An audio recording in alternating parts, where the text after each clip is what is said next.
कश्मीर में हाल ही में हुई घटना के बाद पूरे भारत में आक्रोश है और अब सरकार ने इस पर कड़ा रुख अपनाते हुए रणनीतिक कार्रवाई की दिशा में कदम बढ़ा दिए हैं। मोदी सरकार ने सैन्य कार्रवाई से पहले एक बड़ा कूटनीतिक दांव चला है। भारत अब पाकिस्तान की ओर जाने वाले पानी को नियंत्रित करने की तैयारी कर चुका है। इस निर्णय का सबसे बड़ा असर पाकिस्तान की कृषि व्यवस्था पर पड़ेगा। पंजाब और सिंध प्रांतों की 80 से 90% खेती भारतीय जल पर निर्भर है और अगर यह जल नहीं पहुंचता है तो वहां सूखा पड़ सकता है, जिससे खाद्य संकट खड़ा हो सकता है। इसके अलावा पाकिस्तान में कई बांधों से बिजली उत्पन्न होती है। यदि उन बांधों तक पानी नहीं पहुंचेगा तो बिजली उत्पादन भी प्रभावित होगा और कई शहर अंधेरे में डूब सकते हैं।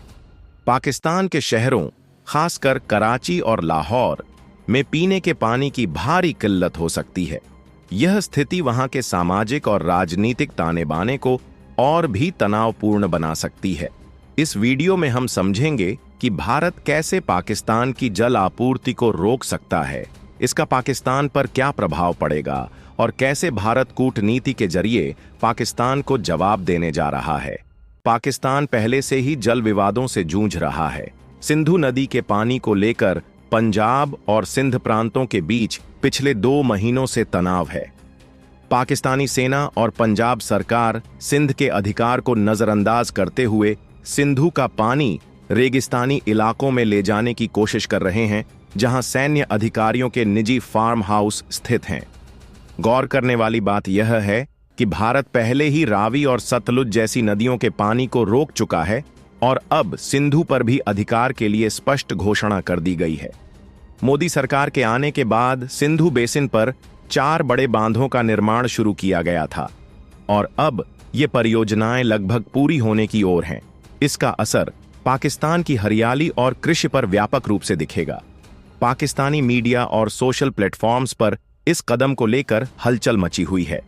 भारत का यह कदम न केवल एक जल सुरक्षा रणनीति है, बल्कि यह स्पष्ट संदेश भी देता है, खून और पानी साथ साथ नहीं बह सकते। सिंधु जल संधि पर भारत का बड़ा फैसला, पाकिस्तान को झटका।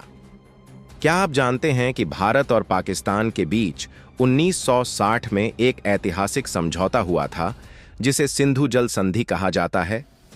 इसे भारत के तत्कालीन प्रधानमंत्री जवाहरलाल नेहरू और पाकिस्तान के राष्ट्रपति जनरल अयूब खान ने कराची में साइन किया था।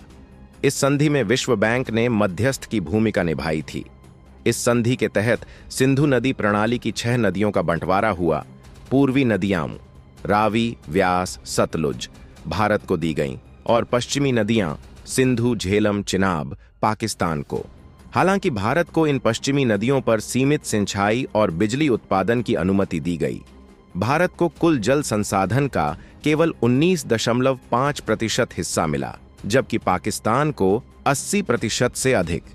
इसके बावजूद भारत अक्सर अपने हिस्से का पूरा पानी भी उपयोग नहीं करता था।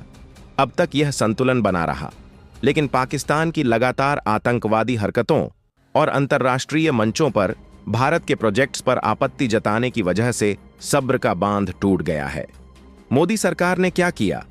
हाल ही में हुए पहलगाम आतंकी हमले के बाद भारत सरकार ने कड़ा रुख अपनाया है। सुरक्षा मामलों की कैबिनेट समिति सीसी ने सिंधु जल संधि को सस्पेंड करने का निर्णय लिया है।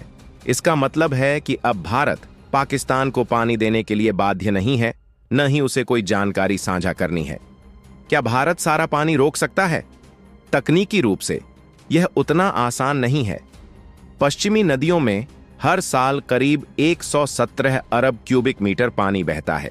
इतना पानी स्टोर करने के लिए भारत को हर साल टिहरी जैसे 30 बड़े डैम बनाने होंगे, जिसकी लागत, जमीन और समय की भारी मांग है।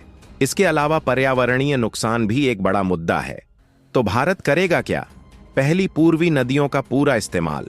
अब भारत रावी, व्यास और सतलुज का पूरा पानी अपने राज्यों पंजाब, जम्मू कश्मीर और राजस्थान के लिए इस्तेमाल करेगा। शाहपुर कंडी डैम जैसे प्रोजेक्ट्स तेजी से पूरे किए जा रहे हैं। 2, पश्चिमी नदियों पर वैध उपयोग। भारत अब चिनाब, झेलम और सिंधु पर अपने हकन के अनुसार पनबिजली और सिंचाई प्रोजेक्ट्स को तेजी से आगे बढ़ाएगा, चाहे पाकिस्तान को आपत्ति हो या नहीं। 3. संधि सस्पेंड करने के मायने। अब भारत पाकिस्तान को किसी प्रोजेक्ट की जानकारी देने या उनकी शिकायत सुनने के लिए बाध्य नहीं रहेगा। भारत अब पूरी तरह अपने हितों के अनुसार फैसले लेगा। 4. अनयूज्ड पानी पर फोकस। भारत अब वह 16% अतिरिक्त पानी भी इस्तेमाल करने की रणनीति बना रहा है जो पहले पाकिस्तान चला जाता था। पाकिस्तान पर असर। पाकिस्तान की लगभग 80% कृषि भूमि सिंधु नदी प्रणाली पर निर्भर है। इस पानी से कराची, लाहौर जैसे शहरों को पीने का पानी मिलता है। पावर प्रोजेक्ट चलते हैं, उद्योग और खेती सब इसी पर टिका है। पानी रुका तो पाकिस्तान में भूखमरी, बिजली संकट और अस्थिरता की आशंका है। क्या चीन भी ब्रह्मपुत्र रोक सकता है?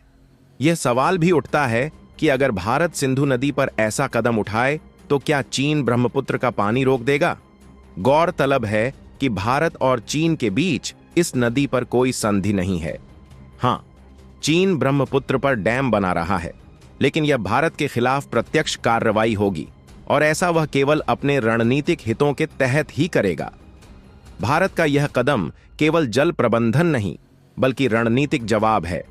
यह साफ संदेश है कि अब भारत अपने हिस्से का अधिकार पूरी तरह से इस्तेमाल करेगा और आतंकवाद की कीमत चुकानी पड़ेगी।